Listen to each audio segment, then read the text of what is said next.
So our next session I'd like to just call up our esteemed colleague Kenneth Mills, who is professor in the Department of History, and he will introduce the speakers for the next panel, session 7 on historiography and communal memory.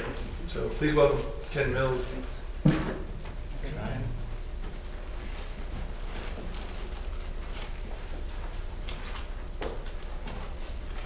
Welcome, friends and colleagues. It's a great honor to be here. I apologize for being such a fleeting presence. I think you might understand that if I were to visit you, you might have the same problem.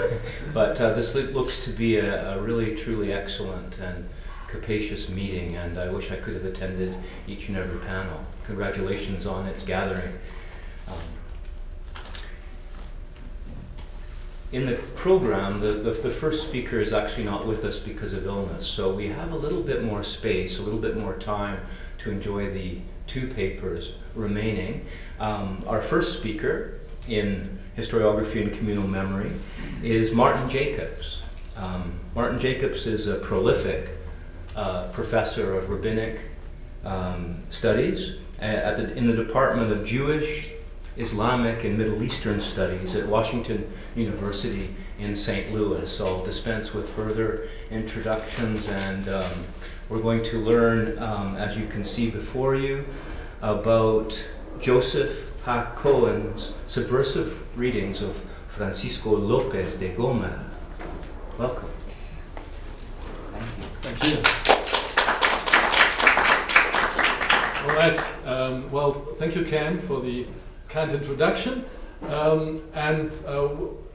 All of us already have thanked Ryan and Jeff, who obviously do deserve a lot of praise for the time and effort they've invested in this year and in this conference.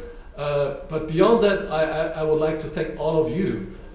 First of all, for staying with us here through a very intense and rich conference, but also for the camaraderie that we have shared and still are sharing, and the intellectual generosity that I feel characterizes our meetings. Upon return from his first voyage, Christopher Columbus is said to have received a coat of arms, which you can see here on my slide. He is, as I said, upon return from his first voyage, Christopher Columbus is said to have received a coat of arms from the Spanish monarchs, Isabella I and Ferdinand II, that was inscribed with a rhymed couplet touting Spain's imperial claims to the New World. Por Castilla y por León, nuevo mundo halló Colón. For Castile and for León, Columbus found a new world. And as you can see here, Castile is obviously represented by the castle, León by the lion, and then we have these anchors as well as some stylized islands that represent the Caribbean. In one of its better known versions, this story has been told by Francisco Lopez de Gomara, a 16th century Spanish historian and secretary to Hernán Cortés, the conqueror of Central America. Gomara's Spanish history of the exploration and conquest of the Americas was read by a Jewish chronicler living in Genoa, Columbus's own hometown, Joseph ben Joshua ha-Kohen. While he spent most of his life in northern Italy, ha-Kohen's parents were among those Sephardi Jews expelled in 1492 by the same monarchs who underwrote Columbus's expeditions within weeks of the expulsion decree. How does the second generation Sephardi refugee view the expansion of the Spanish Empire? In what sense, if at all, does he associate himself with Spanish imperialism? How does he perceive non-European peoples and civilizations? What is his response to the forced Christianization of the indigenous people of the Americas by the conquistadors? These are some of the questions that I will be addressing in the following. However, before doing so, I need to offer you a brief introduction into the life and works of Joseph ha-Kohen. On his father's Joshua's side, 7 generations had resided in central Castile. His mother Dolza came from the illustrious Al-Constantini family that had produced several Jewish courtiers in Aragon. Following the Jewish expulsion from Spain, Joshua and Dolza found a new home in Avignon, then a papal enclave, where they met and married. Their son Joseph was born in 1496. 5 years later, the 3 of them moved on to Genoa, which served as an important way station in the prolonged transmigration of Iberian refugees. While he spent most of his life in the city of Genoa and its vicinity, Joseph ha-Kohen grew up in a home in which a mixture of Romance vernaculars, Castilian, Aragonese, and Genoese must have been spoken on a daily basis. Like his father, ha-Kohen was to become a physician treating Christian patients, which explains his exposure to Gentile ways of life and, by extension, vernacular literature. As a commercial hub, Genoa also had a flourishing book market, and newly published Italian and Spanish books in particular provided ha-Kohen the prism through which he looked at the rapidly expanding world of his time. In reading books by non-Jewish authors, ha-Kohen proves to be a member of the 16th century Italian Jewish elite that increasingly extended its reading practice to such vernacular sources, although Hebrew literature still enjoyed greater authority.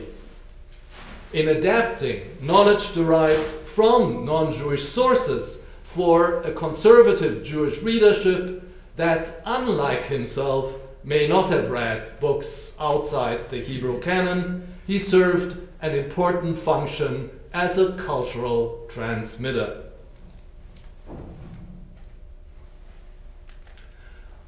Ha-Kohen's literary oeuvre spans a broad range of genres.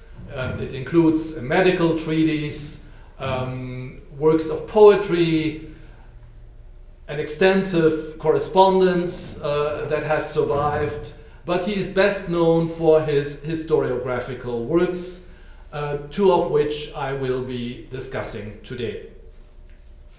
He also was an industrious copyist, writing out his own works numerous times, as well as that of others, to facilitate their dissemination in an age of censorship, when the printing of Jewish books was far from guaranteed. What I'm showing you here is the first page of his opus magnum, whose Hebrew title reads Sefer Divrei Hayamim leMalchei Tzarfat Uveit Ottoman HaTugar, Chronicle of the Kings of France and the Dynasty of Othman the Turk.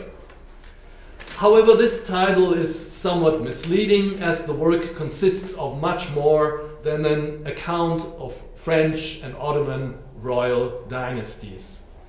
Based on a broad range of sources, both in Hebrew and in Italian, which ha-Kohen selectively excerpted, the Chronicle offers an intertwined history of Christian and Muslim empires from the early Middle Ages to ha-Kohen's own times. Most relevant to the topic of my paper, ha-Kohen opens the second part of his Divrei Hayamim with the Spanish and Portuguese explorations in both the Atlantic and Indian Oceans. In 1554, he saw his chronicle printed in Sabbionetta, which is in the Duchy of Mantua, not too far away from Genoa, where there was a short-lived but highly productive Hebrew press.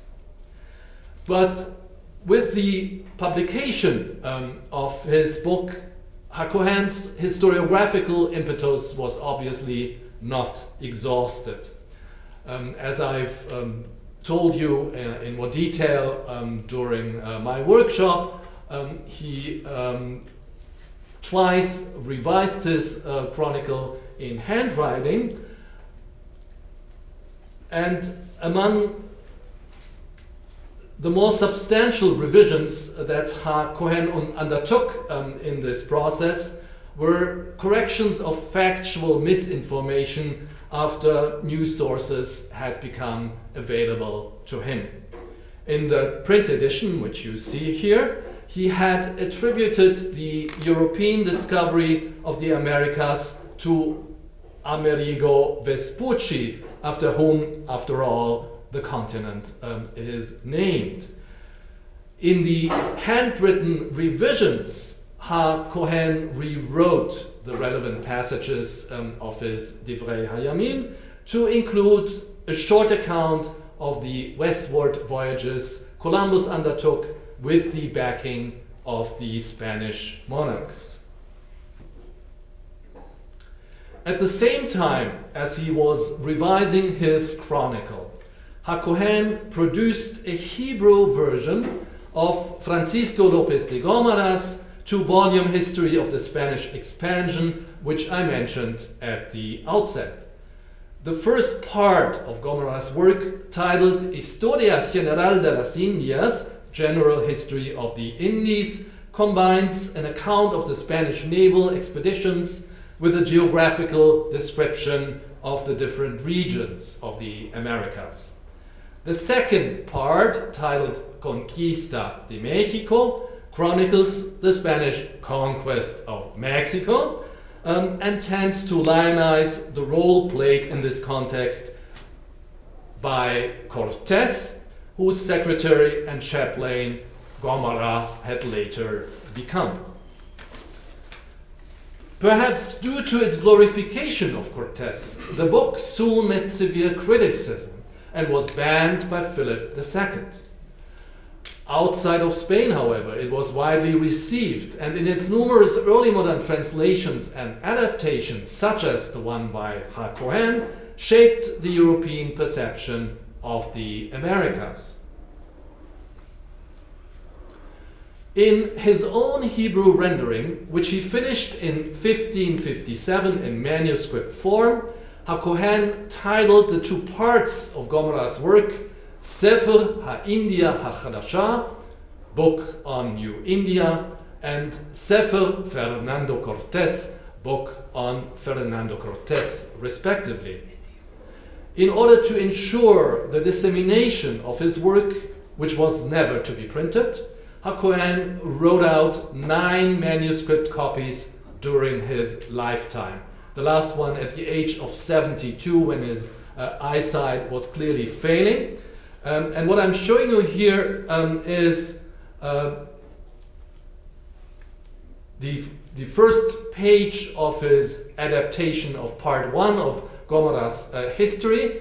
And in the middle paragraph, you actually find a Hebrew transliteration of Columbus's motto that I quoted before, although in slight alteration. So here it reads, Por Castilla y por León medio el mundo halló Colón. For Castile and for León, Columbus found half of the world, which was one of the circulating versions of this motto.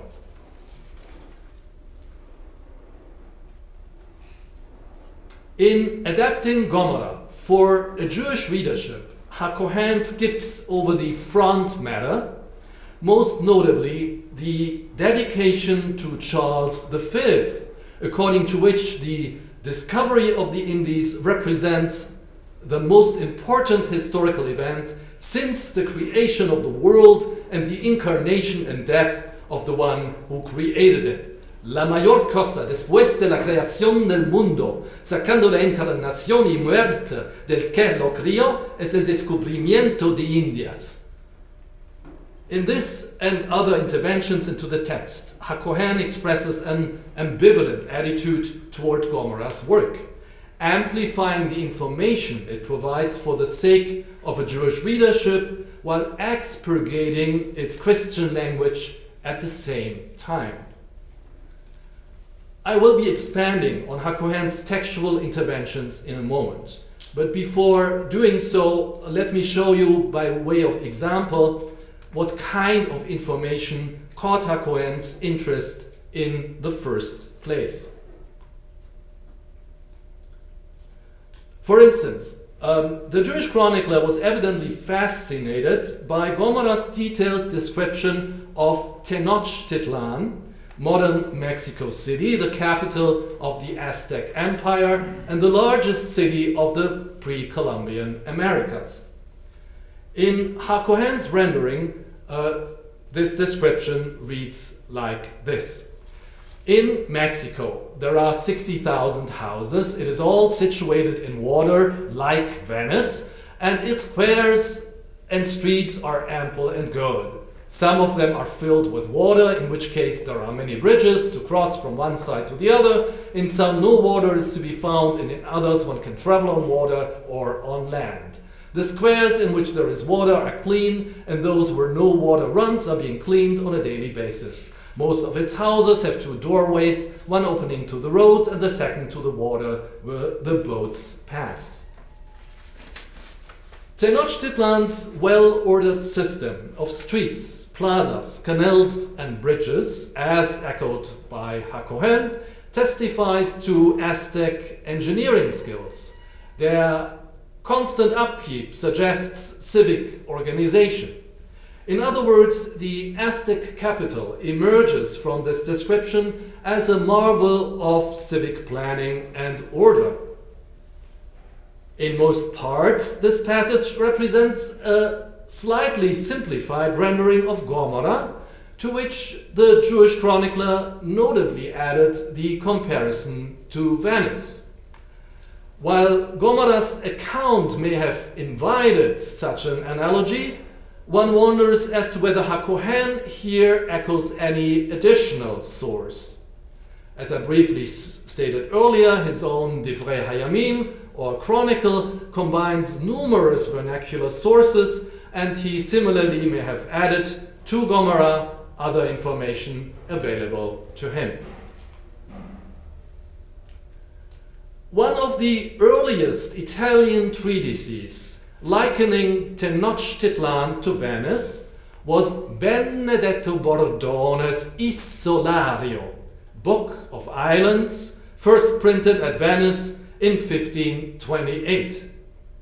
In fact, Bordone supports his comparison visually by means of two woodcut maps, one of Venice and the other of La Gran Città de Timistitan, as the map's Italian caption reads. In their juxtaposition, both maps solicit the reader to contemplate the resemblances of both cities, both island cities. As emphasized in ha-Kohen's textual and Bordone's cartographic representations, there were striking parallels between the urban topographies of Venice and its New World counterpart. One was located in a lagoon, the other in a lake, and both city structures were built on artificial islands, interlaced by canals and connected by bridges. While there are additional reasons to believe that ha-Kohen may indeed have seen Bordone's very maps. Bordone was followed by numerous others who remarked on the similar topographies of La Serenissima and its American twin. And thus ha-Kohen may have learned about such parallels otherwise. In any event, he must have been fascinated by the idea that the capital of the New World resembled Genoa's maritime rival. What is more, the comparison between Venice and Tenochtitlan in both Bordone and ha-Kohen is part of a broader early modern debate over the similarity or alterity of the New World when compared to the Old. By foregrounding commonalities between Venice and the Aztec capital, the unfamiliar became recognizable to European audiences, both Christian and Jewish. However,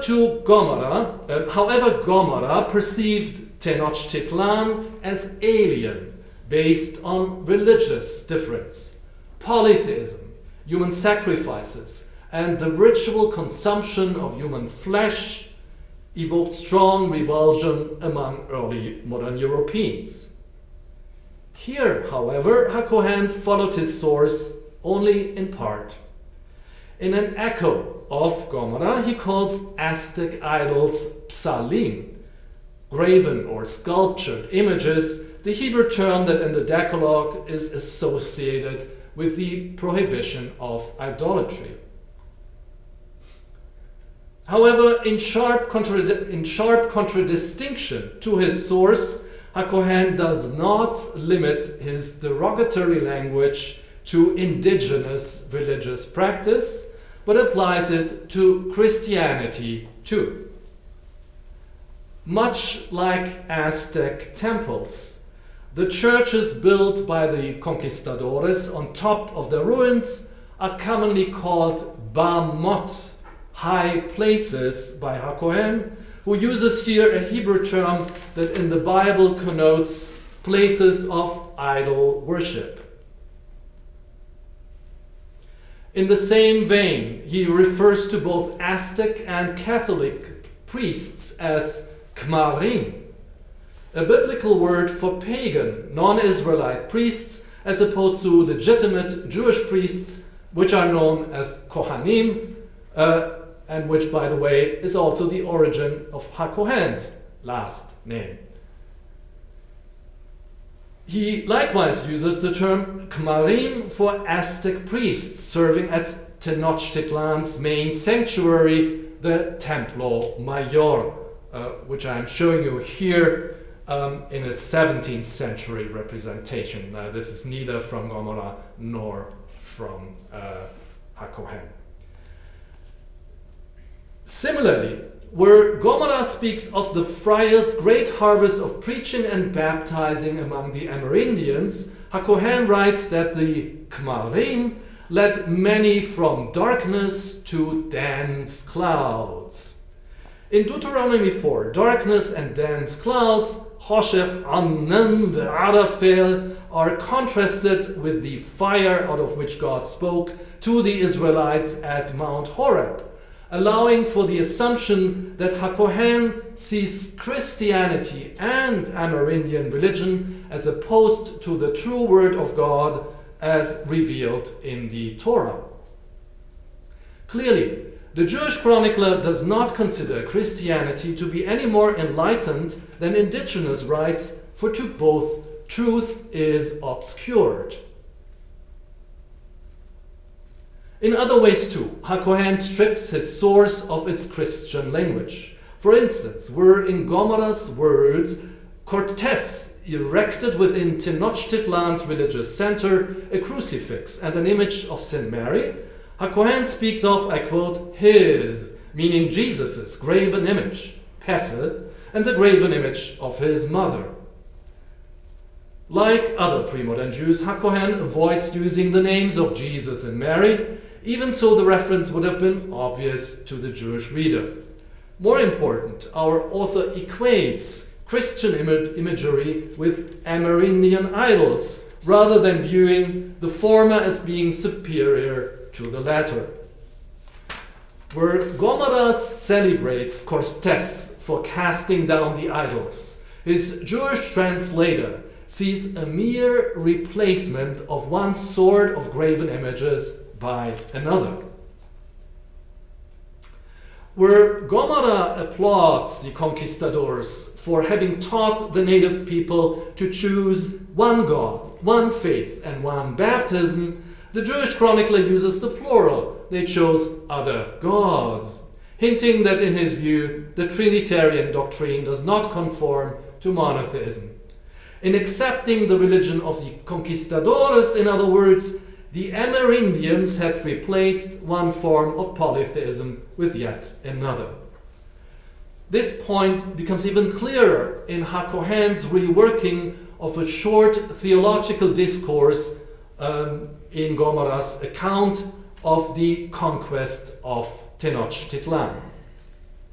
There, Cortes not only destroys idols, but also tries to convince Moctezuma, the Aztec king at the time of the invasion, of the fallacy of polytheism.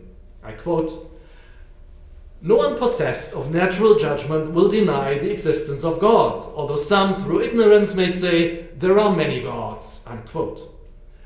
The Jewish chronicler, for his part, subverts Gomara's message by turning it into a critique of the doctrine of the Trinity, which he equates with polytheism. In ha-Kohen's adaptation, Cortes says, "There is no rational and wise person who would say there is no God, but perhaps someone might multiply the divinity by 3, yeshalesh in Hebrew."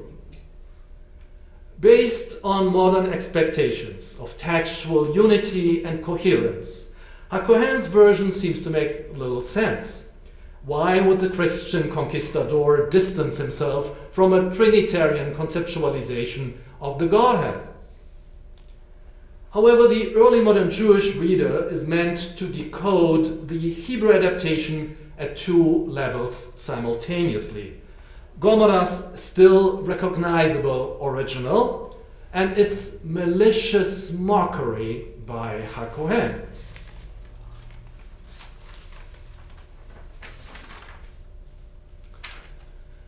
While he was opposed to the Christian language of his source, ha-Kohen embraced some of Gomara's other arguments, such as the latter's attempt to defend colonialism with its purported benefits to the Amerindians. For instance, ha-Kohen emphasizes the unique skills the Spaniards had to offer, such as letters and metallurgy, skills that outweighed any gold the native people had been despoiled of. I quote, They taught them the use of ladders and all kinds of copper and iron smithing, by the pursuit of which man shall live, and many other skills that are better than all the gold they took from them. According to this line of thought, the conquistadores had traded these metals, rather than stolen, for the much more useful achievement of European civilization.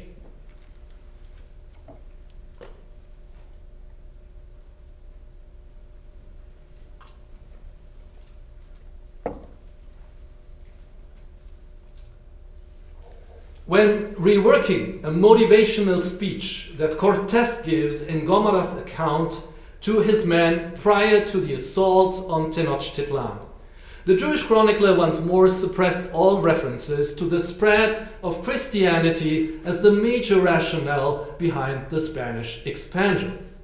In his abbreviated version of Cortes's carefully scripted speech, however, ha-Kohen does endorse most of Gomara's other arguments in support of the conquest, namely the fact that the Aztecs, I quote, sacrifice humans to their demons and eat their flesh, and that they lie with a male as one lies with a woman, both of which are an abhorrence to God.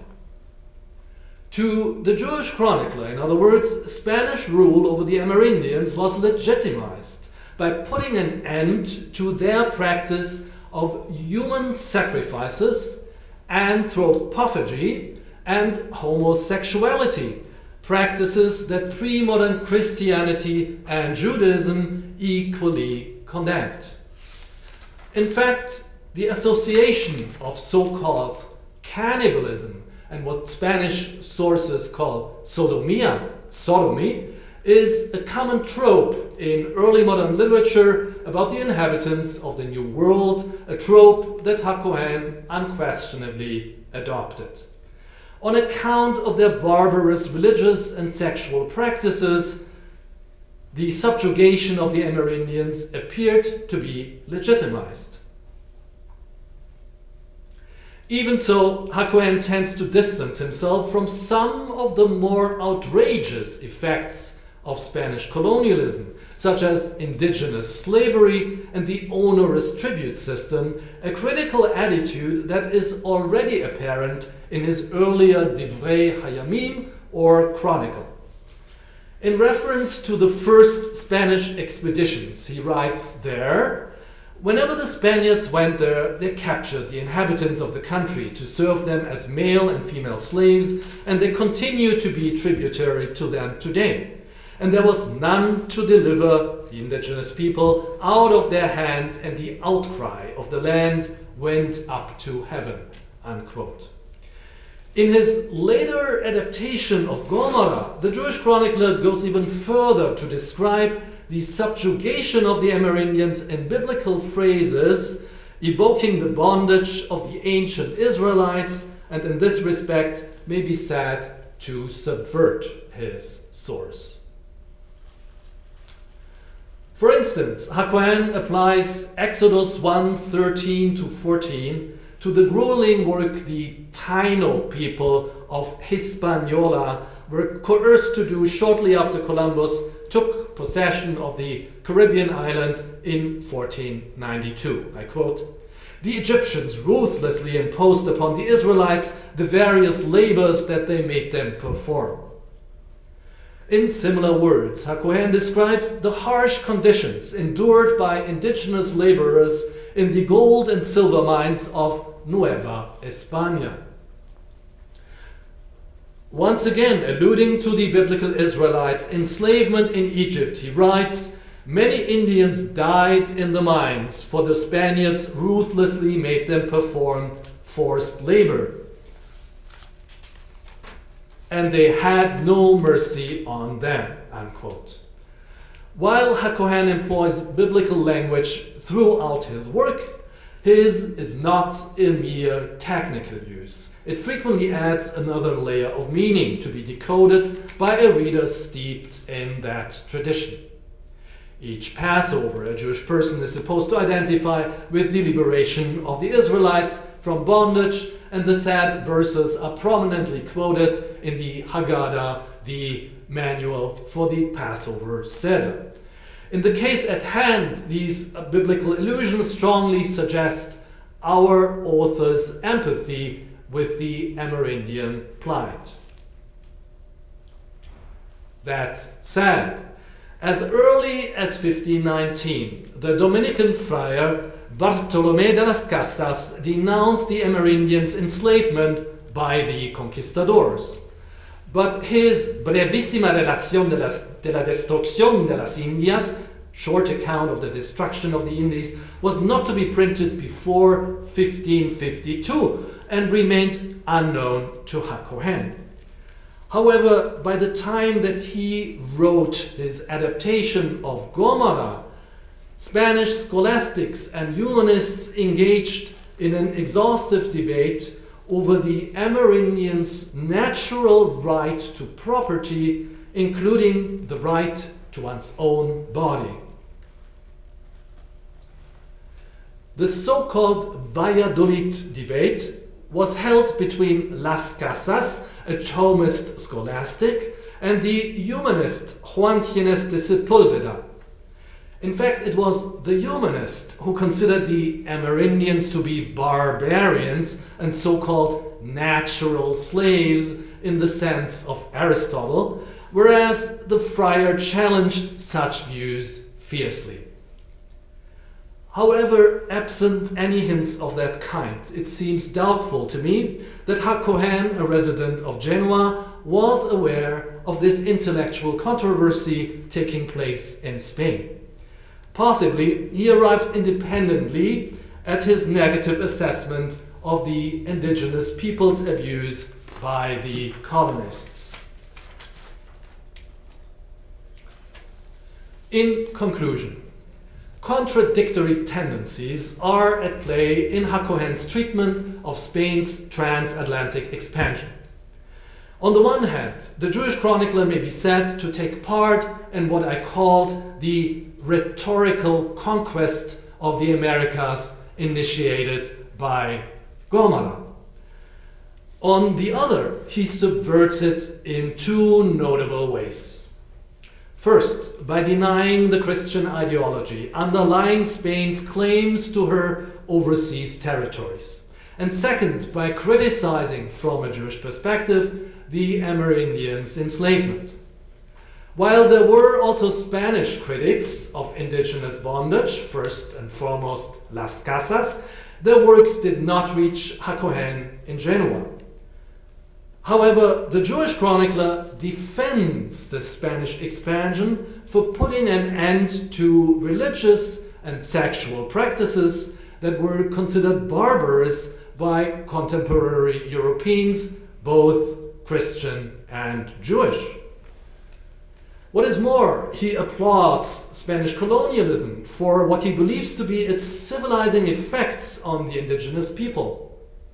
In this sense, the descendant of Sephardi exiles takes part in an early modern debate about the legal, moral, and theological grounds of Spain's colonial rule in the New World. These ambiguities in ha-Kohen's writings, oscillating between praise and repudiation of Spanish imperialism, prove to be emblematic of post-expulsion Sephardi Jewry. This unique Hispanic diaspora perpetuated an Iberian cultural identity while distancing itself from its overtly Christian aspects. Thank you for your attention.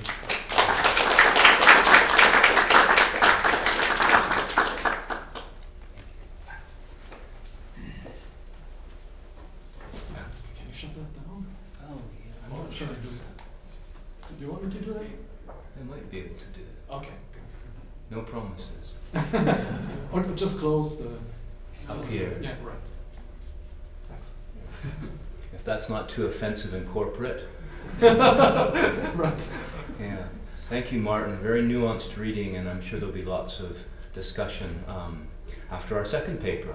It's my pleasure to welcome Brian Hamm, who's about to take up earthly duties as a Latin American historian at Samford University, which I learned is in the suburbs of Birmingham, Alabama, and a very good school.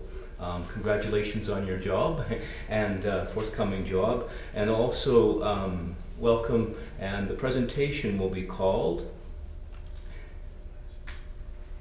it's changed in the title. I'm not sure if the new title is in the catalog or not, but it's Sephardic Colonization and the Ideological Transformation of the New World. Welcome, Brian Hamm.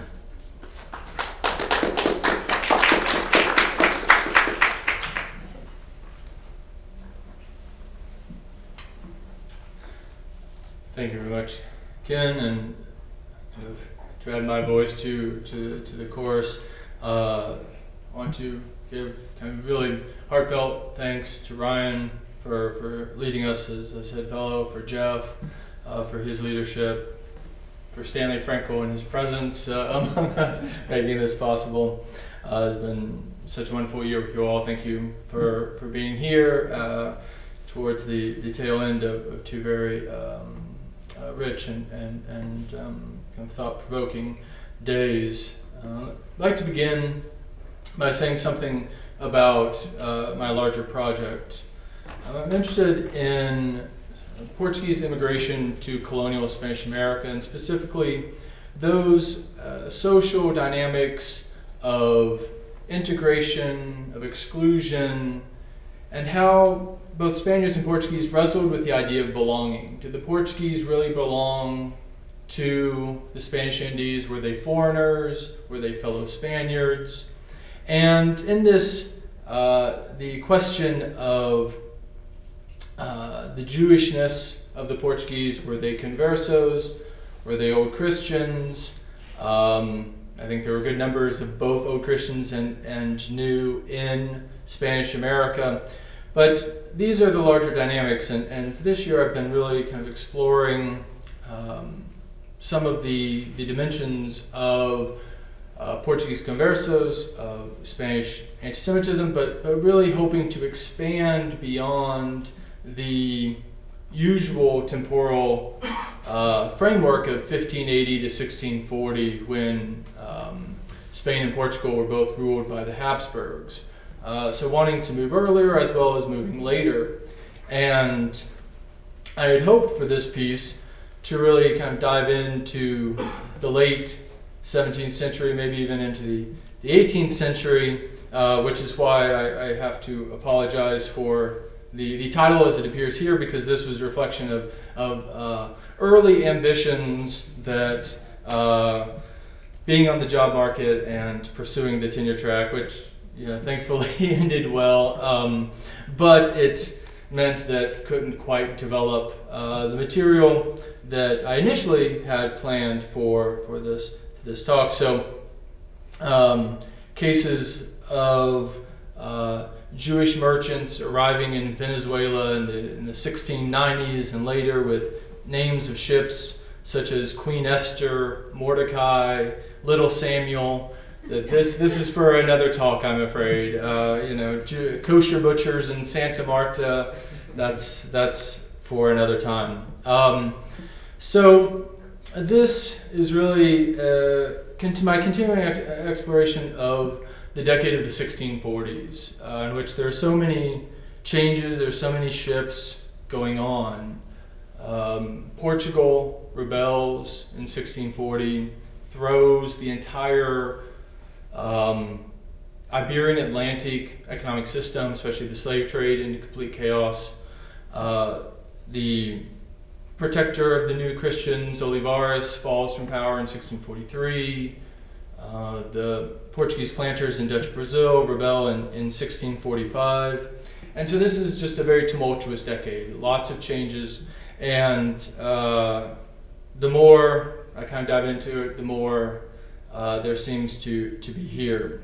So let me begin properly by starting in 1644, when a Portuguese converso named Antonio de Montesinos arrived in Amsterdam with astonishing news.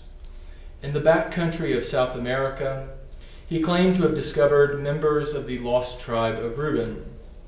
As is well known, this revelation fueled Jewish and Christian speculations about the rapidly approaching eschaton. Yet Montesinos not only brought much attention to the Reubenites, he also gave major impetus to broader millenarian impulses that increasingly endowed the New World with genuine messianic significance.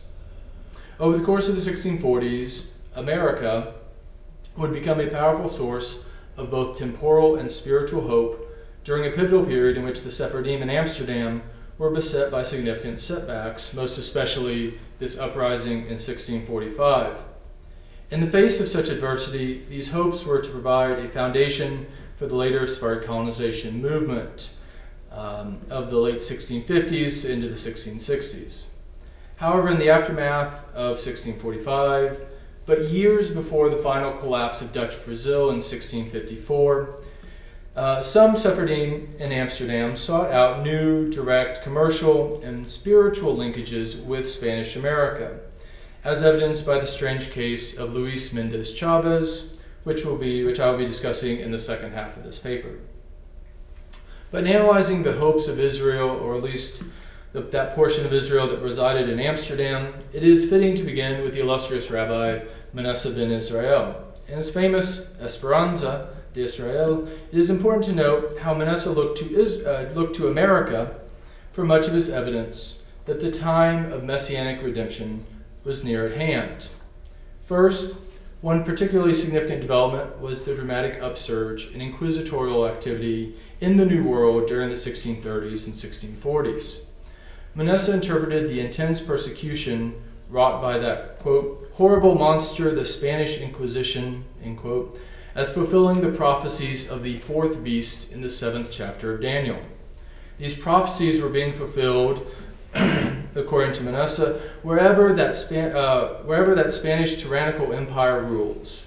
So not only in Spain, but also in Peru and New Spain, as evidenced above all by the fiery martyrdoms of Francisco Maldonado da Silva and Tomás Treviño de Sobremonte in 1639 and 1649, respectively. And in The Hope of Israel, Mendes ben Israel mentions both of these martyrs by name. Commemorated across the Sephardic diaspora, these martyrs were interpreted as witnesses to a faith unconquered by the terrors of the Holy Office, and the momentous news of various conversa martyrdoms in Peru and New Spain only strengthens Sephardic consciousness of a resilient Jewish presence in those distant lands. And it should be said that this kind of wave of persecution is also what brought Montesinos. He himself is arrested in Cartagena, eventually released, and he makes his way to Amsterdam. But a second dimension is the fact that for the hope of Israel to come to fruition, that the 12 tribes must be gathered. But to be gathered, these tribes must, of course, be initially scattered. Quoting the prophet Isaiah, Manasseh maintained that it was essential for members of both the tribes of Judah and the currently lost tribes of Israel to be found in America. Of special significance in this regard is Isaiah 11:12. Quote, "And he shall set up a sign for the nations. He shall assemble the outcasts of Israel and gather together the dispersed of Judah from the four quarters of the earth." For Manasseh, the eyewitness testimony of Montesinos regarding the Reubenites in Spanish America provided the clinching evidence for the fulfillment of Isaiah's prophecies regarding the outcasts of Israel. On the other hand, the dispersed of Judah here means the Jews. And in Manasseh's interpretation, the four quarters of the earth are Asia, Europe, Africa, and America. From the time of the successful Dutch conquest of Pernambuco in 1630, Manasseh could claim that, quote, "the tribe of Judah now has synagogues not only in 3 parts of the world, but also in America." A critical part of the prophecy had thus been fulfilled, and the synagogues in the New World were the living embodiment of the prophecy. It was extremely significant that America was not only a place of martyrdom and oppression, but also a place where the God of Israel was being properly honored and worshipped. Quoting from Daniel again, Manasseh argued, "When the scattering of the holy people shall have an end, all these things will be fulfilled. And this appears now to be done, when our synagogues are found in America." Other Sephardic writers also invested America with messianic expectations. In a rather ambiguous passage in his famous Romance in honor of the martyr Lope de Vera, Antonio Enriquez Gomez has the divine martyr cry out, quote, "Woe betide you, godless people, you that blindly worship idols in the wastelands of the world, for it is God who threatens you. From the north, America, at the end of the 9th year, will raise its banner and lay waste the seas of the meridian with 140 ships, while a wise captain discovers 3 islands in 13 days, the scourge of many kingdoms." Drawing on the book of Daniel, kind of common theme here, this passage is part of a series of prophecies proclaiming the eventual destruction of Spain and the coming of the Messiah. From the poem alone, it is unclear exactly who in America is raising the banner and laying waste. The Dutch are probably the most plausible candidate. However, given the poem's likely date of composition in the late 1640s, it is also possible that the poet was influenced here by Montesinos' account, which would suggest a composite army of Reubenites and indigenous tribes. Nor are these exclusive possibilities, as the poem envisions a possible anti-Spanish alliance of peoples from both the New and Old worlds. But by the time that Enriquez Gomez and Mendes ben Israel were writing these works, the synagogues in the New World were under serious threat. In 1645, only a year after Montesinos arrived in Amsterdam, the Portuguese planters in Brazil launched a massive offensive against the Dutch, successfully devastating, if not outright conquering, practically the whole of Dutch Brazil outside of 5 or 6 fortified bases. For the Sephardim, who had invested both economic and spiritual capital into Brazil, the shock of this cataclysmic turn of events is hard to exaggerate. For many Jews, the year 1645 was one of economic ruin. One of the later founders of the Sephardic community in London, David Abravanel Dormido, claimed that he lost an astonishing 150,000 guilders in Brazil. For Dormido and many other Jews, they had loaned sizable sums of money to Portuguese planters in order to help make this Dutch colony solvent. From the perspective of the planters, the uprising was therefore not just directed against foreigners and Jews, but also their creditors. The anger in response on the part of the Sephardim was palpable. Writing to his superior in Paris, the Portuguese ambassador to the Netherlands declared that he faced threats of being stoned in the streets by the Jews of Amsterdam.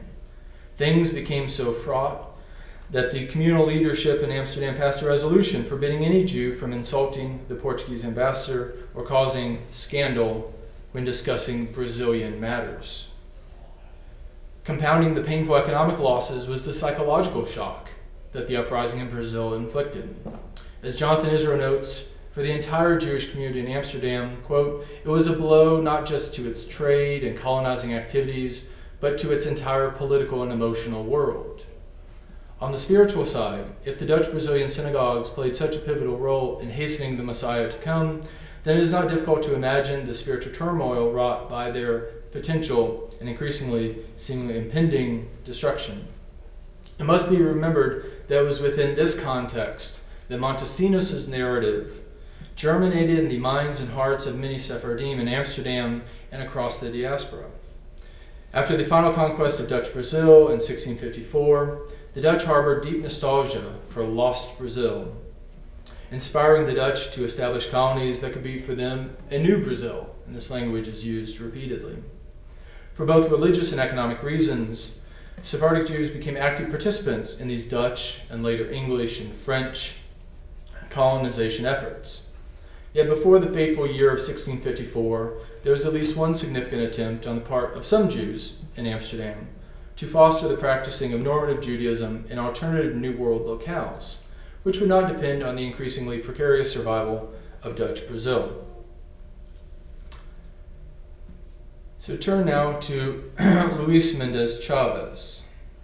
In 1648, local officials in a neglected corner of the Spanish Empire, Venezuela, made an astonishing discovery: a chest full of Jewish apologetical and devotional books, as well as various liturgical instruments.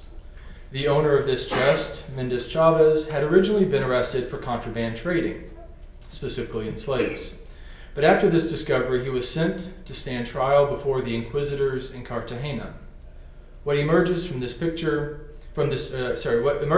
trial is a picture as intriguing as it is hazy about the early origins of the Sephardic colonization movement, several years before the collapse of Dutch Brazil, which for much of the scholarship is sort of the starting point, the pivotal turning point. And I want to suggest that I think we do well to maybe consider the years prior to this final collapse. In this case, Mendes ben Israel emerges here as a key player, but he's hardly the only one.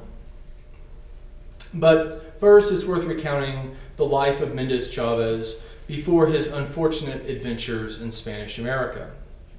Born, he claimed, to old Christian parents in Portugal, disavowing any potential Jewish ancestry, he went as a teenager to Brazil in 1621, where he spent the next 11 years learning the art of imperial commerce.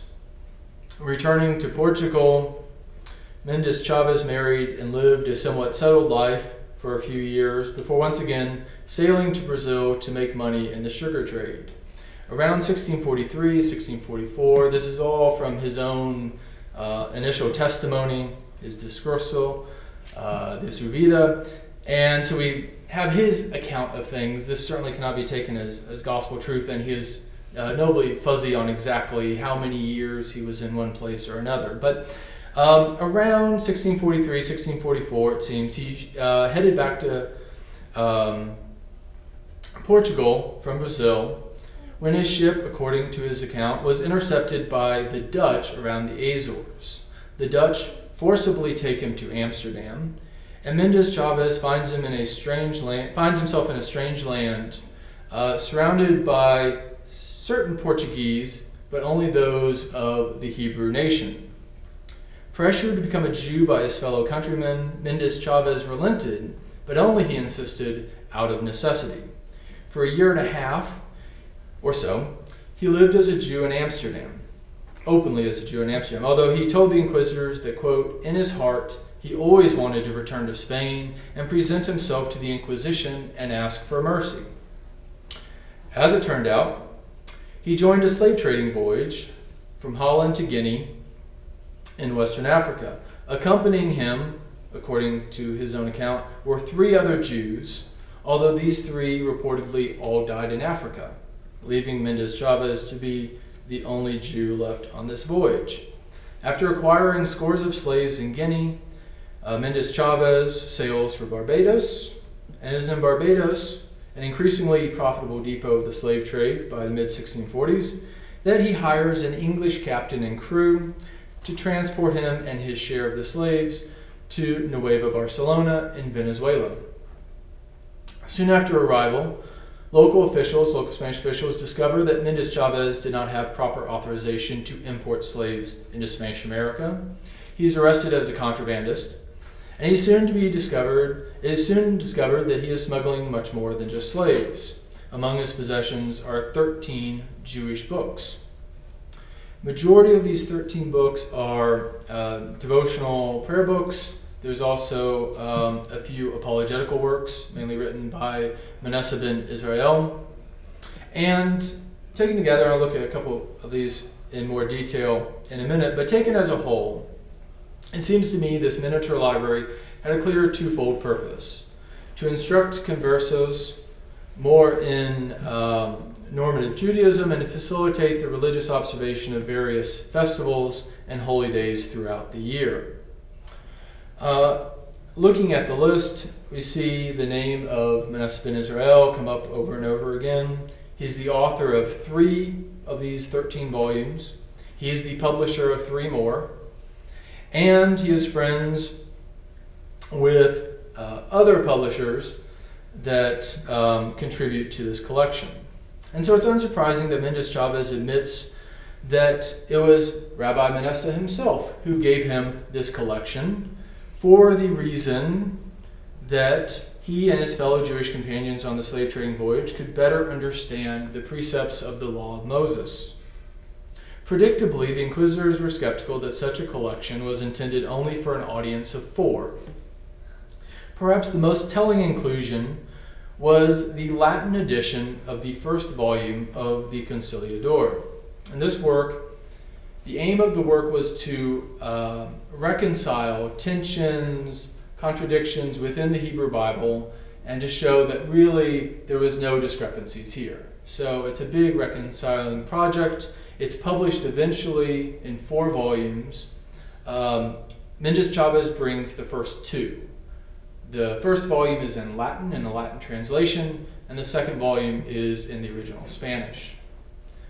So why bring a Latin edition of the Conciliador to Spanish America? Well, it's interesting to kind of compare the differences between the Latin and Spanish versions. Talking about textual interventions here. Mendes always strove to reach a diverse readership of both Jews and Christians, and to do this, Latin translations were essential. But these different translations were directed at a much different audience, namely learned Christians, in contrast to his works in Spanish and Portuguese, which are directed towards a Jewish and or converso audience, specifically often the conversos who would arrive in Amsterdam but be rather ignorant of rabbinic Judaism, only knowing whatever traditions and practices that they had held in Iberia. And so these sort of apologetical works, educational works, were very, very useful in Amsterdam, but also abroad. So in comparing these versions, for instance, in the Spanish version, there are frequently arguments from experience utilized. But in the Latin version, these are replaced with arguments from Aristotelian logic and authority, specifically authorities that Mendes knew both Christians and Jews could rely on. Additionally, any phrases that affirm Jewish superiority were excised. For instance, in his Spanish preface to the reader, Mendes claims that Jewish wisdom will always prevail over the knowledge of non-Jews. This statement was, unsurprisingly, taken out of the Latin translation. All in all, it's almost certain that Mendes Chavez and companions were not the intended audience for this Latin volume, or at least Mendes Chavez was not. According to his own testimony, Mendes Chavez could read and write in Portuguese, but he claims he couldn't in Spanish in one place. In another place he says he, quote, barely knows how to read in Spanish. But he did not possess any university education that we know of. His knowledge of the most basic Catholic prayers, like the Salve Regina, was very, very shaky and partial. And so it's most likely that the Latin translation was brought to the New World in case he encountered any educated conversos with theological training, or perhaps even curious old Christians with Judaic sympathies. And these, possibilities did occur from time to time. But it's worth pausing for a moment and asking how typical or atypical is this case? And I believe that it's quite atypical. I know of no other cases to this degree. To provide kind of by way of comparison, another inquisitorial case, this time from Lisbon, in 1617, a Portuguese man was arrested by the inquisitors in Lisbon for having a few pages of a Jewish prayer book ripped out and stuffed in his hat. So it's pages from a prayer book, the Primera Parte del Sidur, which is actually one of the prayer books that Mendes Chavez brings with him to the New World. But instead of having the whole book, much less a whole collection of works, he just has a few pages ripped out and stuffed in his hat. So we can see that the whole case of Mendes Chavez stands in sharp contrast to this. It certainly stands in sharp contrast to the kind of usual sources of Jewish knowledge to be indirect readings from Catholic works, gleanings from the Old Testament, or Psalms. But here we have Jewish books printed in Amsterdam with apologetical motives. And so for certain Jews, including, but I don't think limited to Mendes ben Israel, it must have appeared credible that there existed an audience in Spanish America for these books. This is an economic investment. And so it must have seemed that there was some sort of readership for them. It is significant to note that this voyage is not the first such endeavor to enjoy the support of Amsterdam's most famous rabbi.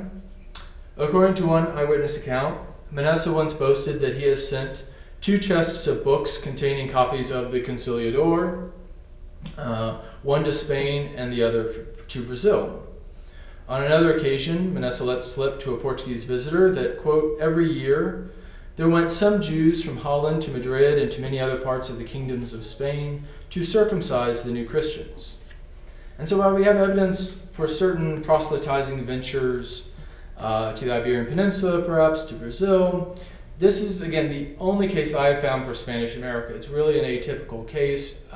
In perusing the inquisitorial archives for Cartagena, Mexico City, Lima, that there's just nothing that compares to this.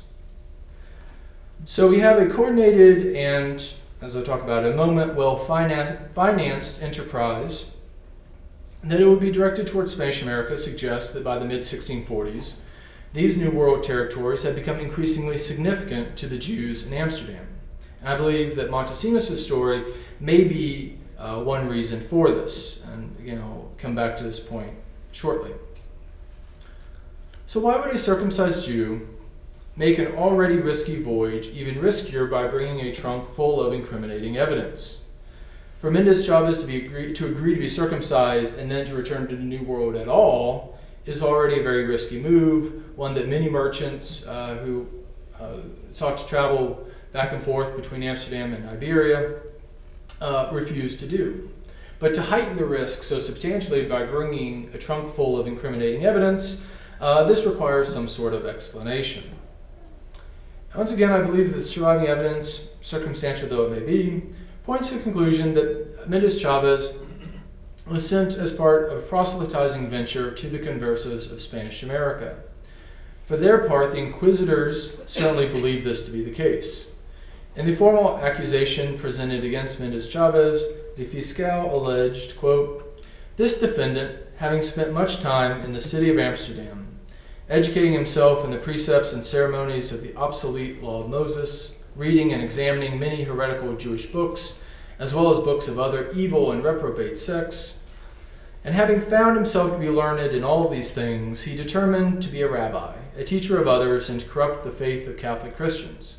To this end he arranged with the rest of the Jews in Amsterdam, who amassed great wealth among themselves, to come to these Catholic kingdoms in order to teach his perverse and damnable doctrines, and he brought the necessary instruments to use for his Jewish rites and ceremonies."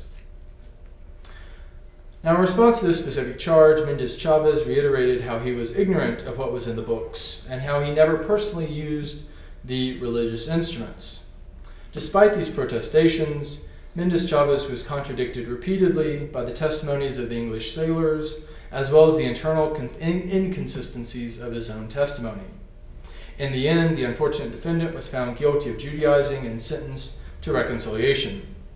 As punishment, this reconciliation was to include 200 lashes, forfeiture of all his goods, and a 6-year exile from the Indies. Now, with all this being said, it would nevertheless be inaccurate to suppose that Mendes Chavez's sole purpose was the proselytization of the conversos.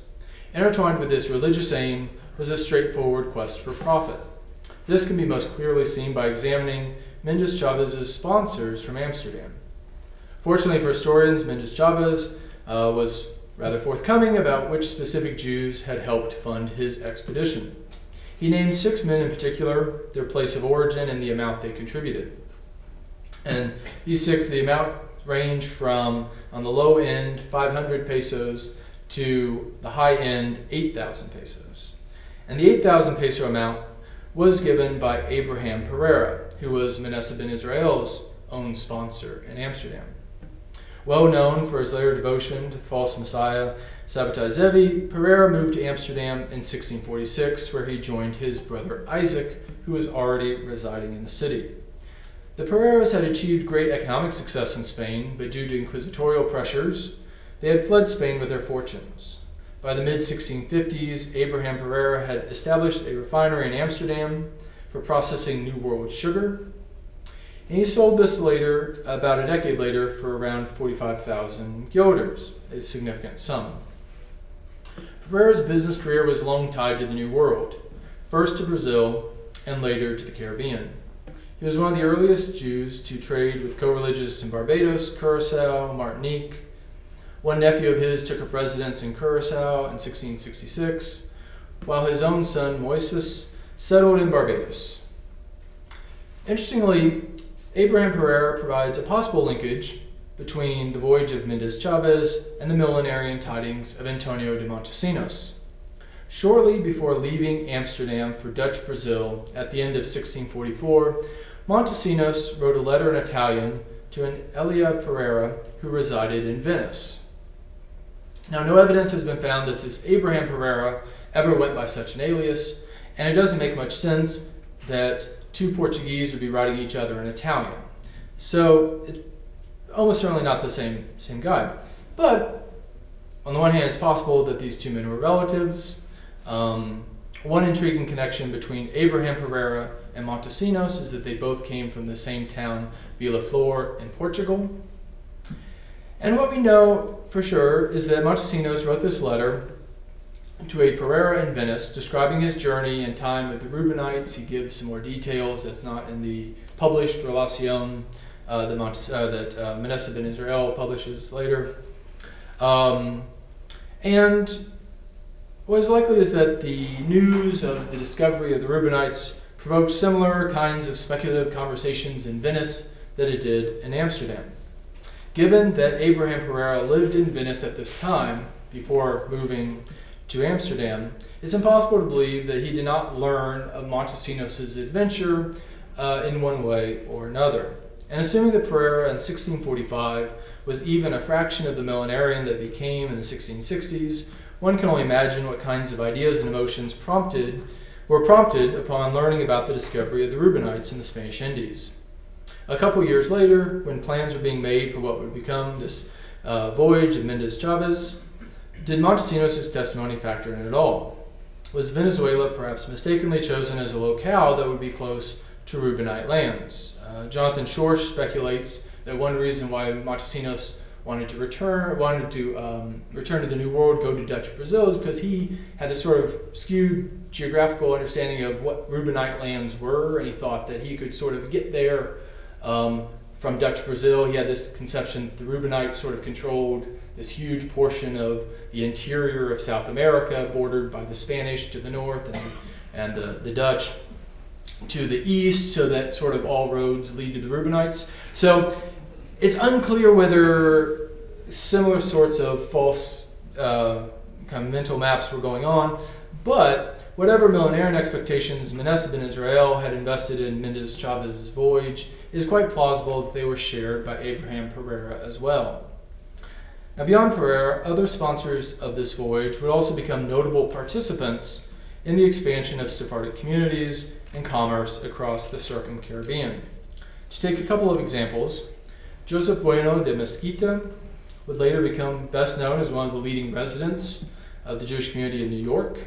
He donated 1,200 pesos for the expedition. And as a sort of way of comparison, I should note that although prices of slaves purchased in Africa were quite variable throughout the 17th century, to give one example, in the early 16 teens, we know of one slave voyage. We have kind of a lot of documents from this voyage, and we know that the kind of going rate for purchasing a slave in Guinea, which is where Mendes Chavez went, was around 100 to 120 pesos. So 100 to 120 pesos is the sort of rate. If that's at all somewhat similar, then we have 8,000 pesos by Pereira. We have 1,200 here by Joseph Bueno. And so this kind of gives a sense of the amounts, although this certainly is not to say that there were not other sponsors or kind of other contributors that, for whatever reason, were not named by Mendes Chavez. So during his long life, Bueno de Mesquita also cultivated many commercial ties with Barbados, Suriname, and Nevis. Another sponsor, David Gabbai, was a settler in Dutch Brazil in 1636, helped contribute to the Jewish cemetery there, before leaving for Amsterdam in the mid-1640s. He chose to invest 500 pesos in the voyage. For his part, he eventually moved to London. He became pretty prominent as a gem merchant. And then by the 1670s, we find him in Jamaica. He had taken up the English crown's offer to settle in Jamaica for an exchange of a grant of 30 acres of land. So the pattern here is that those men who invested in this voyage were already had ties to Brazil, and they would continue to foster economic, social, religious ties across the Circum-Caribbean. And so this is one major reason why I interpret the case of Mendes Chavez to be really a opening moment of the broader Sephardic colonization movement. It's very kind of similar individuals who are present later, but are very active and thinking in these broader Atlantic terms in the 1640s. But at this time, in the 1640s, Jamaica was still a Spanish colony, London remained officially closed to Jews.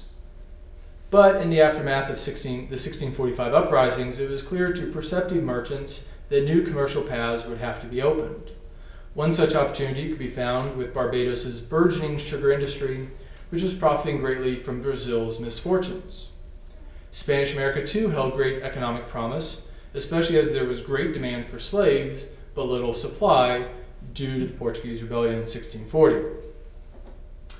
With the increasing number of Jewish settlers in Barbados and numerous Portuguese conversos still living in Spanish America, the itinerary of Mendes Chavez made much economic sense.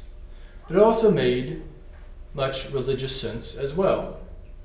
Based on the eyewitness testimony of Montesinos, there were hitherto lost Jews in America who, with their indigenous allies, could perhaps help turn the tide in the face of growing threats against the Dutch Brazilian synagogues.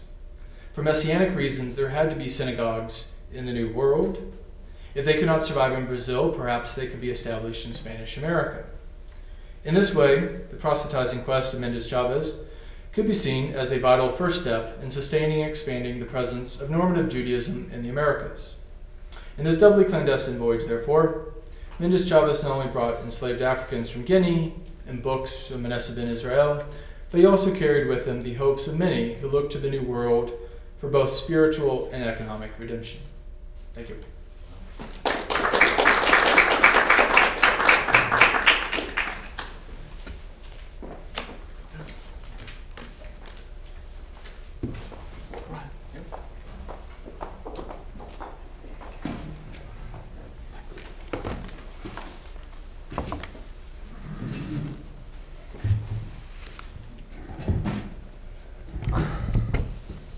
Want to say, upon hearing Brian's paper, having to have read it very quickly beforehand, how rare it is to have someone not only doing cross-imperial work of the kind he's been doing, but also the economic and religious entwined in such a deep and followed-up way. It's impressive work.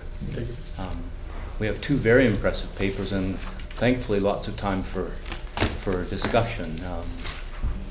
I'll do my best to field questions. Feel free to explore and suggest. Please.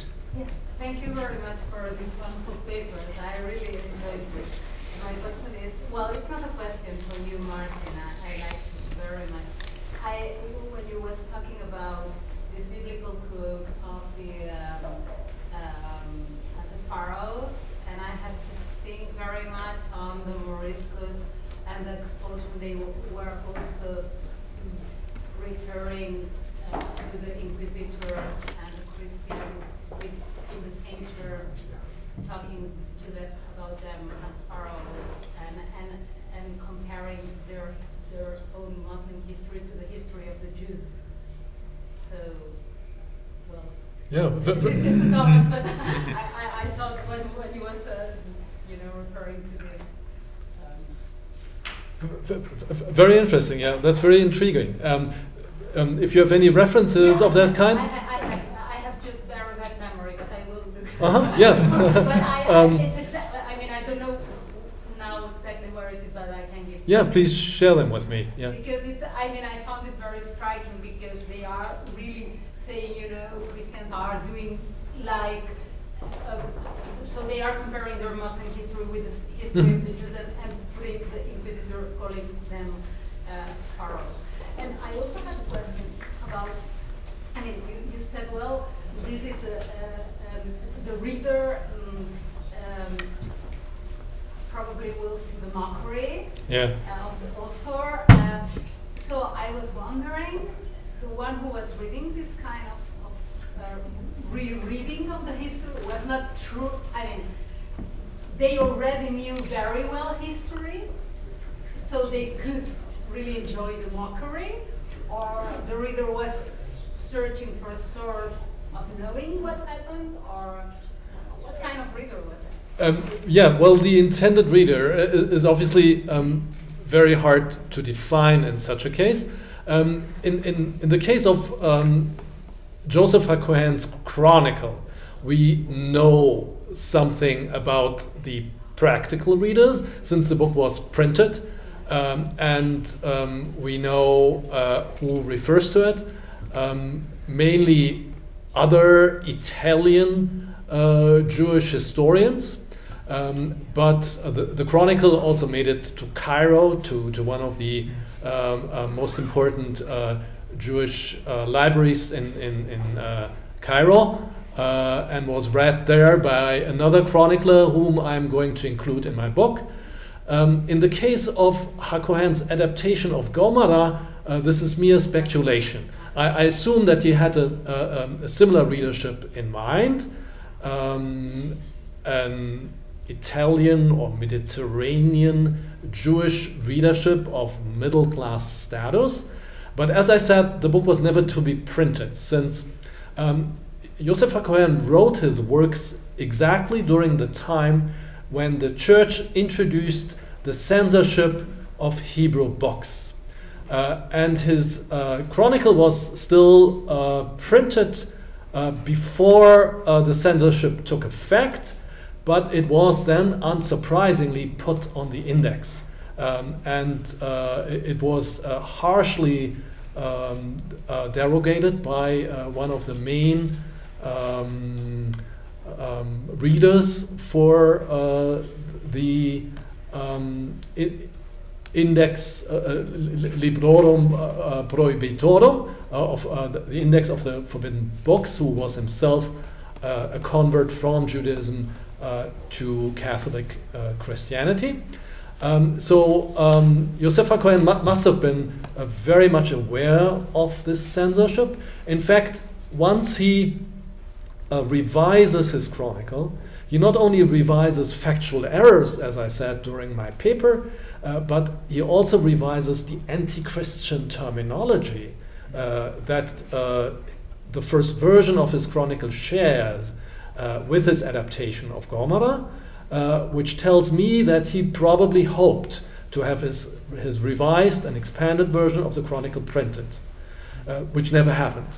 But in the case of his adaptation of Gomara, he keeps that anti-Christian terminology through all 9 autographs. So as I said, over years, he copied his own works. His adaptation of Gomara exists still in 5 autographs, each of which is more than 500 folios long.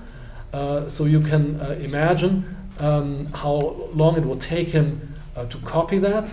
And even when copying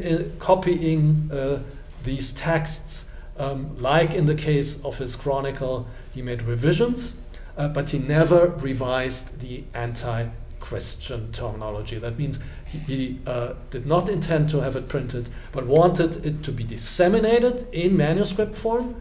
And this is not an uncommon phenomenon. Even after the advent of print, the dissemination of Hebrew books goes on in manuscript form, and in doing so you could circumvent the censorship. I hope that answers it. Yeah, thank you. Thank you both. I have 2 questions for you, Martin. So the first one is a tiny one about language.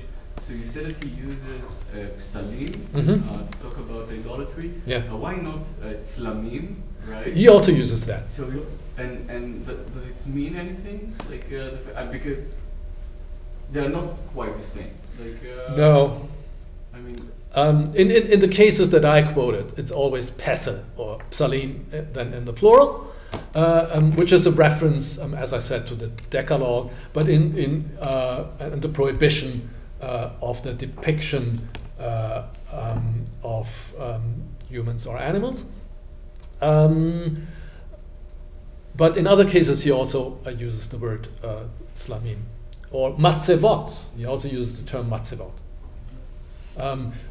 He has this ideal to write in biblical Hebrew, and so also with every revision, he polishes his style, and then he uses more and more synonyms and tries to vary his language. I don't see there too many shifts of meaning. The other question is about his image as a historian Yeah. or a chronicler, right? Because Yeah. I think that this work, right, kind of challenges, or maybe it doesn't, right? But he's usually presented as a chronicler or historian, but this is a much more contemporary way to look at the world, right? Right. It's not news, right? Yeah. But he almost depicts like his own times, even though he starts a few decades later. Yeah. I mean, do you? What's your opinion? I mean, is he still the ha-Kohen, the historian, or does he engage in something else? Well, thank you. I could give an entire lecture on that, because I see many things different from what Yerushalmi wrote a long time ago.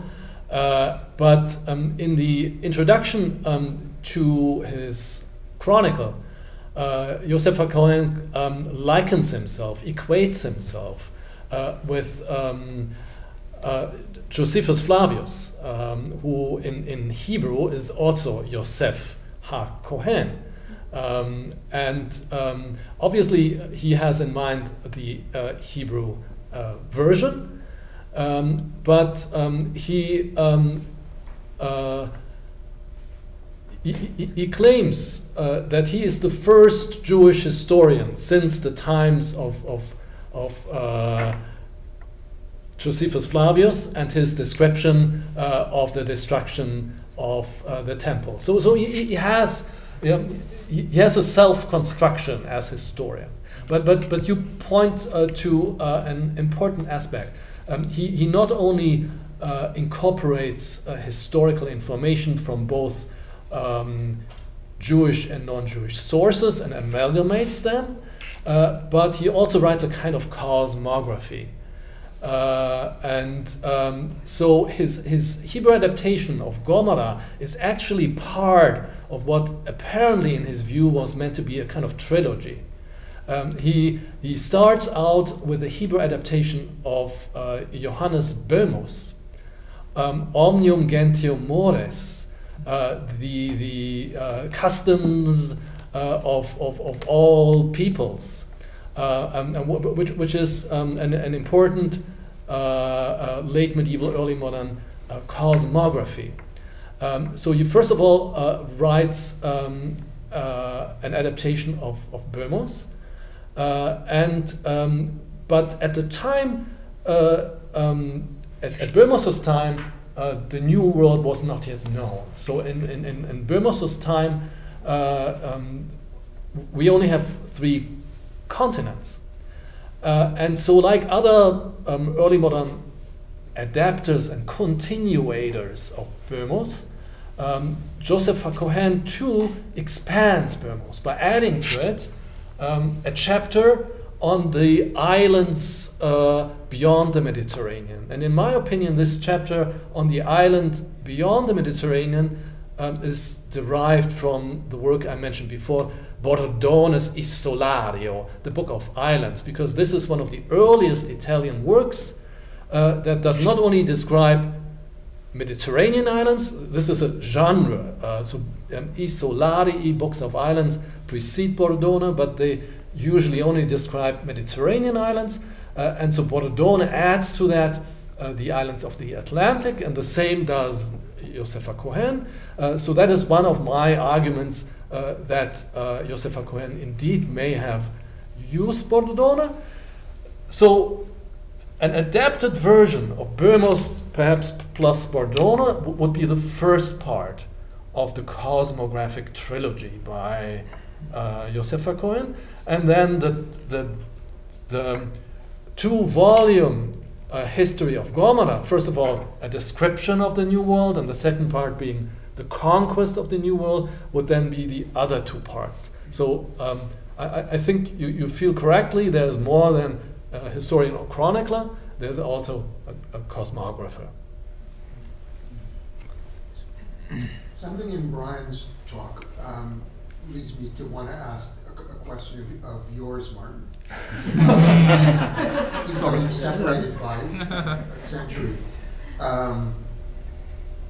the re-editing of the interpretation of Christianity, Christian activity Right. in the context of the so-called New World. This makes perfect sense. Assuming he doesn't, and you'll tell us, because you focused on one aspect of it, but assuming he's not imagining this discovered place, continent, as a source for exploitation of the people living there, or the saving of their souls, and the two, of course, are interconnected. But assuming that's not there, and I don't know if it is, maybe it is, how does he interpret this discovery? Is there any? I mean, as I was listening to both of you, I was thinking like, wow, for that age, this discovery just in the abstract as a human venture must have been earth-shaking. I mean, it changed everything about what intelligent people anyway assume. I gather there's some people today who deny, some celebrities even, who say that they have proof that the world is flat. So maybe it wasn't as big a discovery as it seems. But I can't even liken it to anything in our world. And certainly not, people going to the moon, or even the invention of, computer technology. It must have been just like, so it makes me wonder about apocalyptic eschatology, if that plays into it in any way. Yeah. Go ahead. Well, there are three aspects in your question. He does see the New World as a place to be exploited materially, and supports it. He does believe that the Spaniards have the right to take the gold. In fact, his adaptation of Böhmus and his adaptation of Gomara follow each other in the manuscripts. But there's a critique that you gave us of the Amerindians being likened to the Israelites in their servitude. Yeah, that's something else. Let me try to explain that.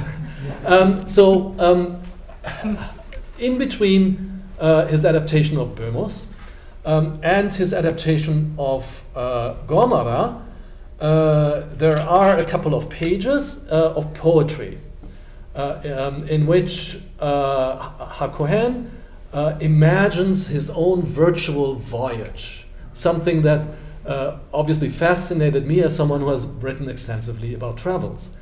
And so he imagines himself going out on a voyage, on a ship, to discover new lands and to exploit them, to plunder them. He speaks of plunder. He sees the material exploitation of the New World as something that is legitimate. And in this sense, in my view, he identifies with the Spanish expansion. He sees it as rightful. He's proud of it. And in this sense, he is an Iberian and identifies with it.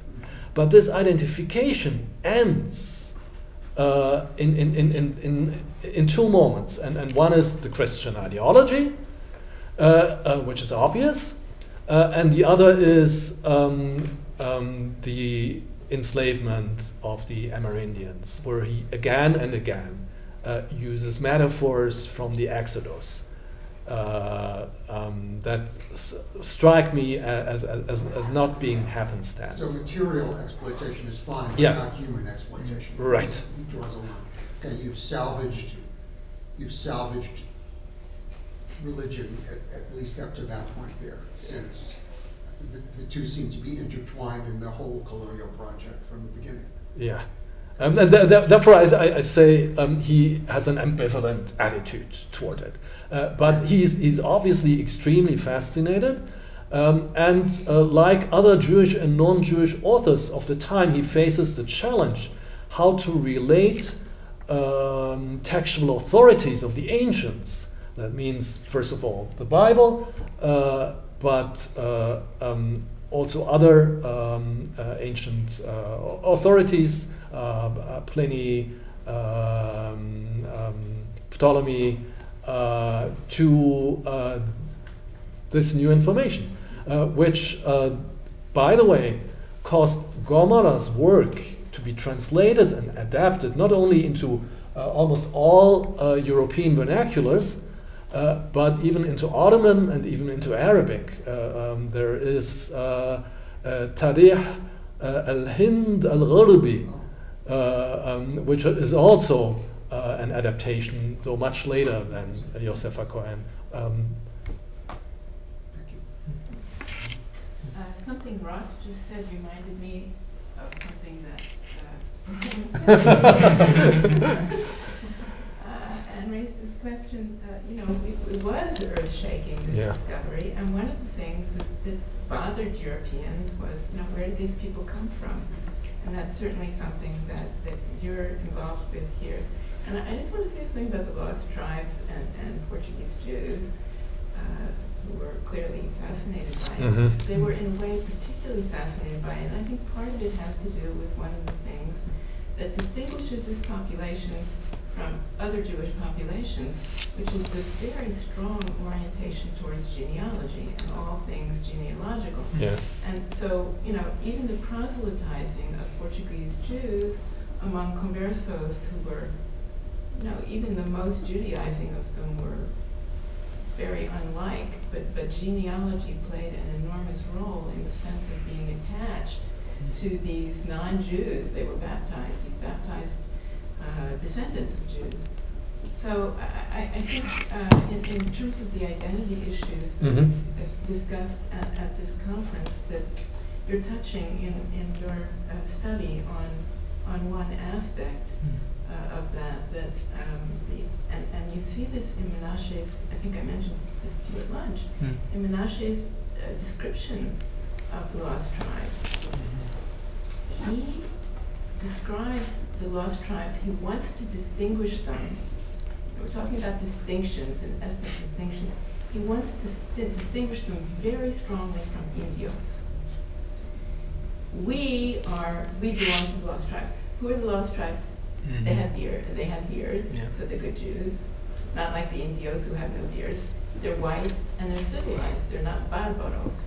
And so even here you see that playing with sort of ethnic distinctions or sub-ethnic distinctions, and his identification of the lost tribes with Spaniards, actually. Ethnically, they're like Spaniards, which is a weird thing for Jews in most populations to even think in those terms. That these can be Jews because they're different from Indios and because they're like Spaniards. It's just a very bizarre way for most Jewish populations to think ethnically of themselves. Do you want to talk about that? Please. What's kind of interesting in thinking about the genealogical mention,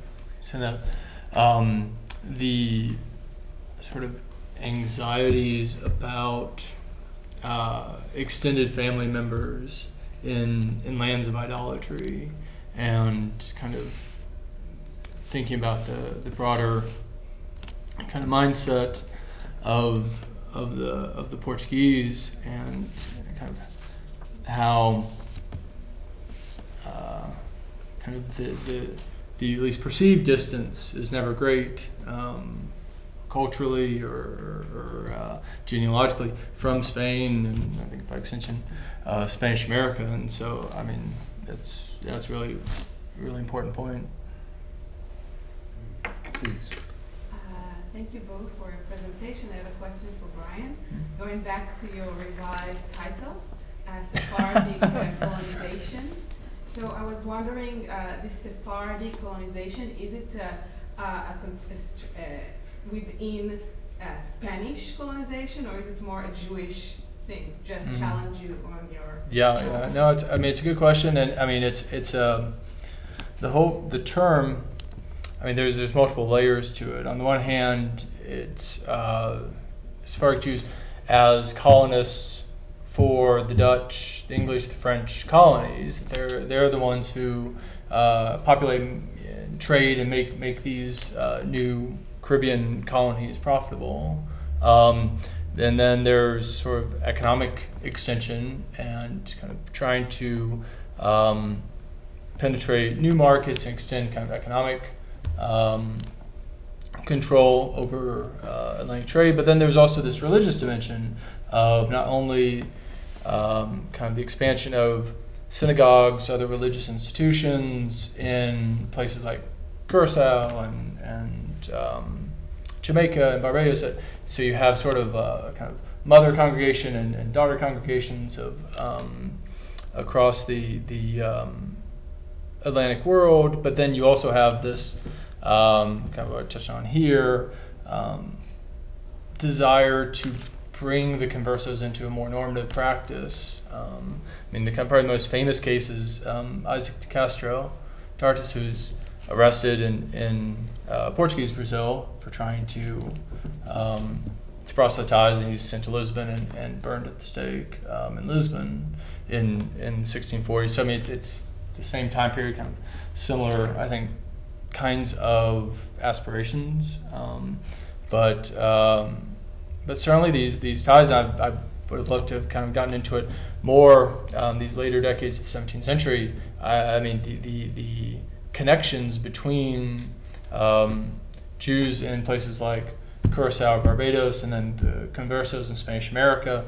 those ties are, if anything, more explicit as time goes on, and it's just something that a lot of scholars have not paid much attention to, because I think the assumption is sort of like, well, after 1640, Portugal rebels and Portuguese sort of just fade away. But no, there's certainly, I find certainly good numbers kind of scattered throughout.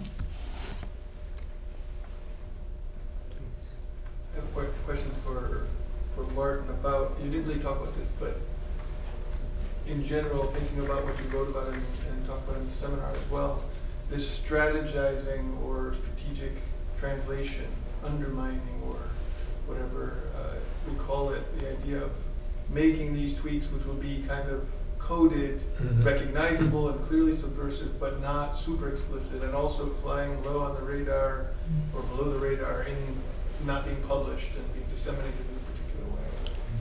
Clearly, there's a plan here he's executing. But does he do this with other works, with other writings, and more? I'm thinking of the other historiographers that you talked about, the other Jewish historiographers you were looking at this year.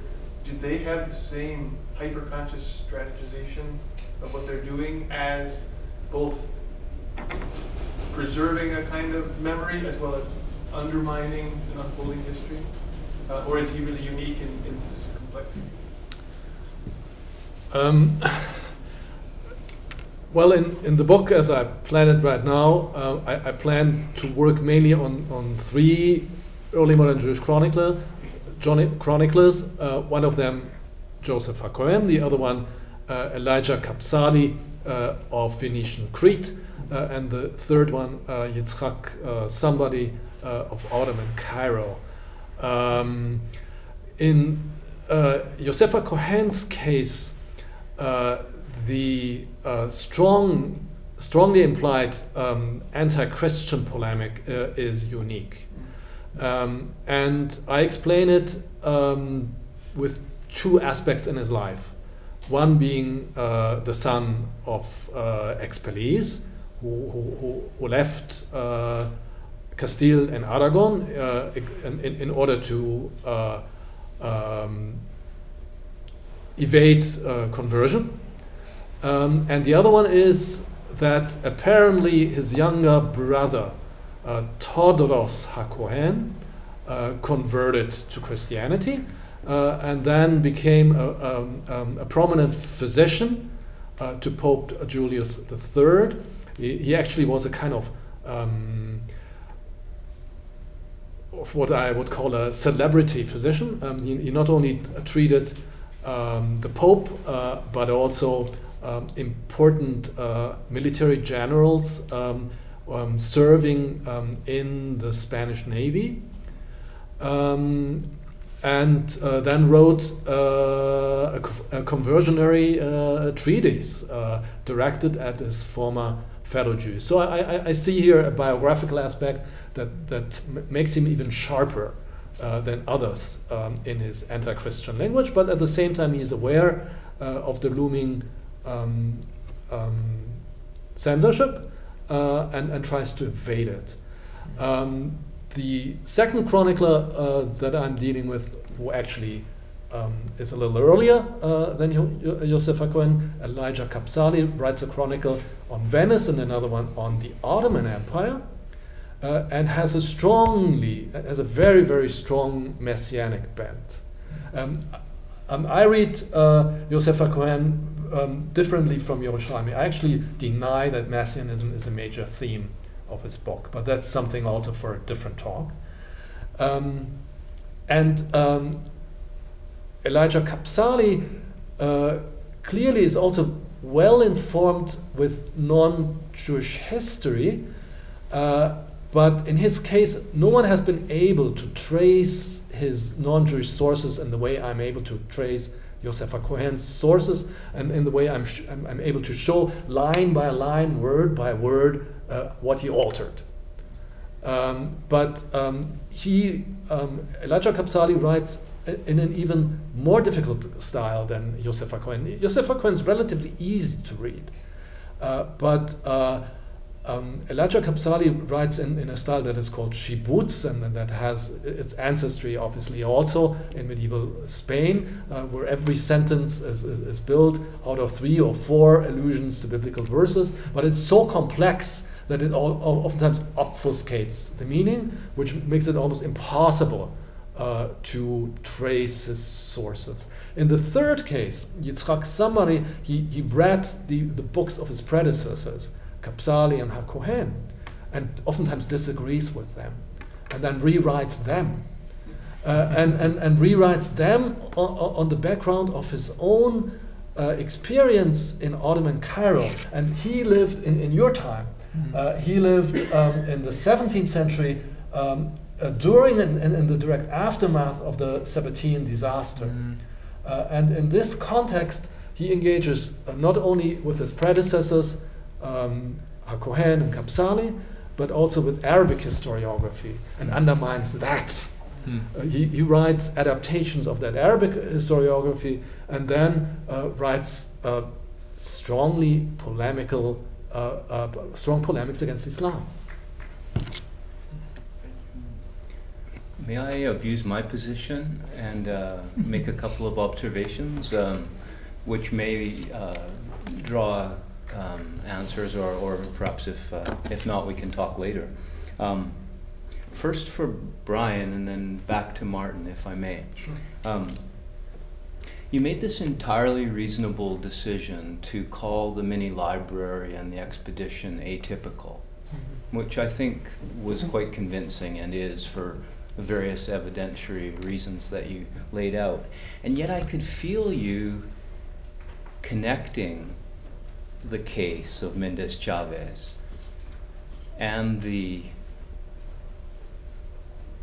Jewish collection and the idea of a maintenance and a proselytization, a project among conversos in the New World. I could feel you connecting it to another kind of story, or a set of stories about the converso experience in the New World.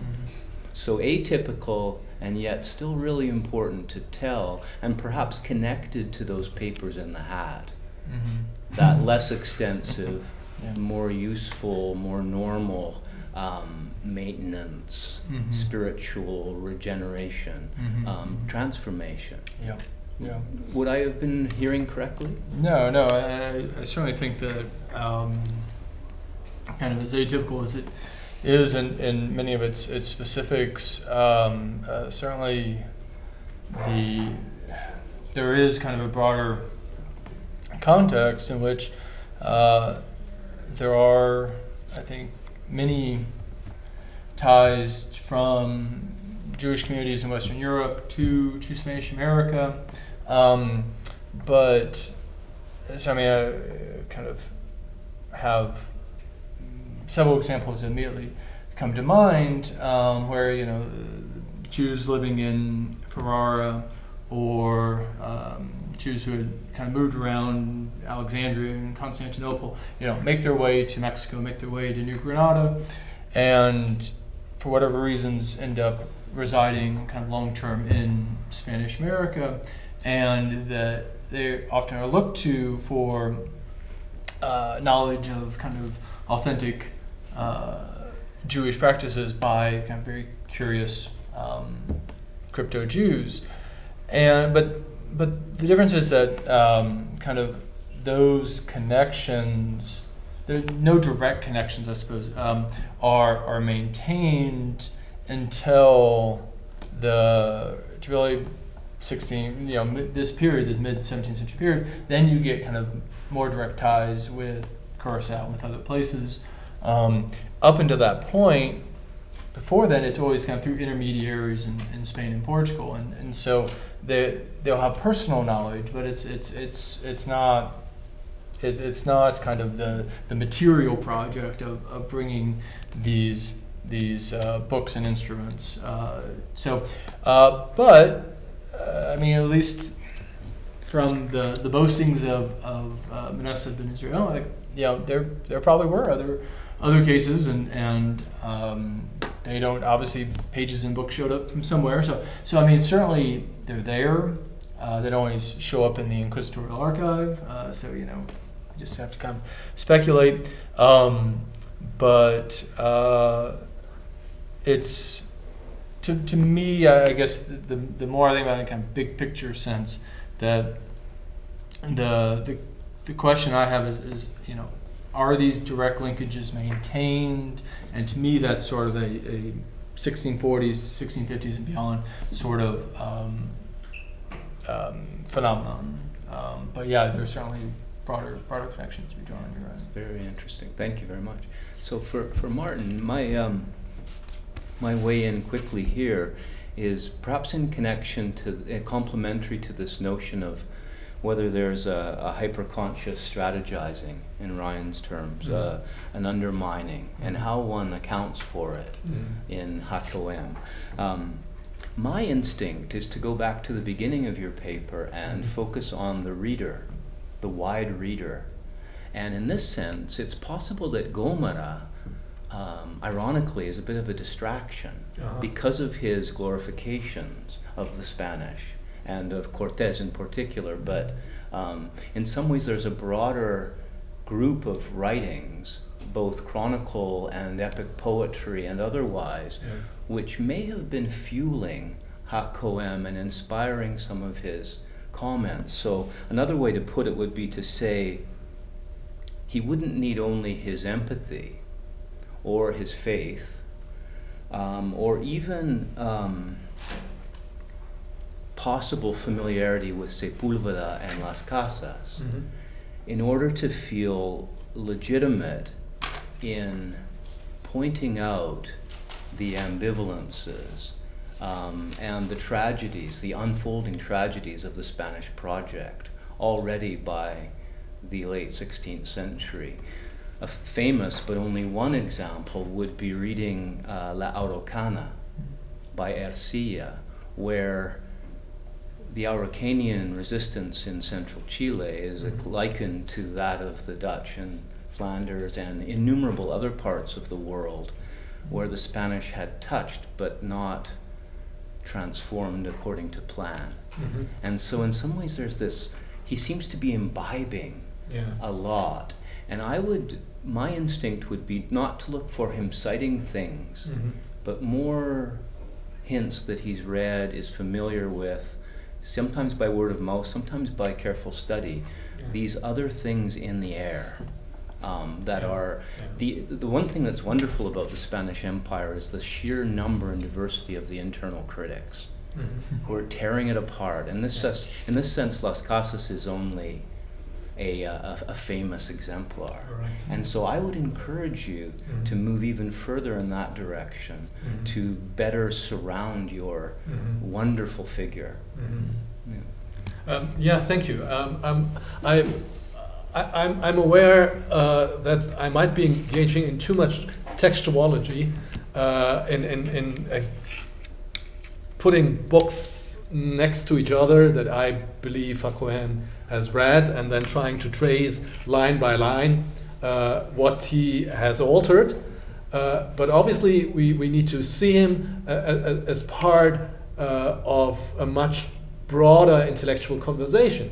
And that happens not without surprise in Genoa. Genoa as a maritime republic.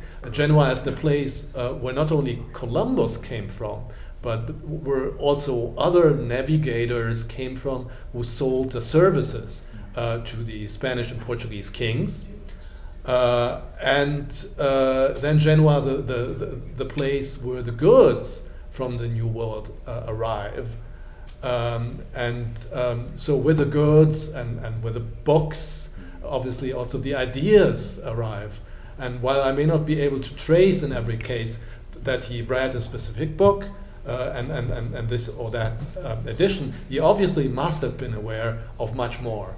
And that is in his case even more likely because he did not have a real Jewish community surrounding him to support himself. Genoa, unlike Venice, never admitted a real Jewish community, but only a handful of Jewish families. To begin with, I mentioned briefly the stream of refugees going through the Mediterranean, like in our own days, since the Syrian upheaval. So also then, overnight, hundreds of people arriving in the port, and the authorities of Genoa trying to do everything not to let them in, and to send them on to other places, mainly to the Eastern Mediterranean, but allowing a handful of people physicians in. And that means Joseph ha-Kohen was not only Italian Jewish elite, but he was a lonely Jew.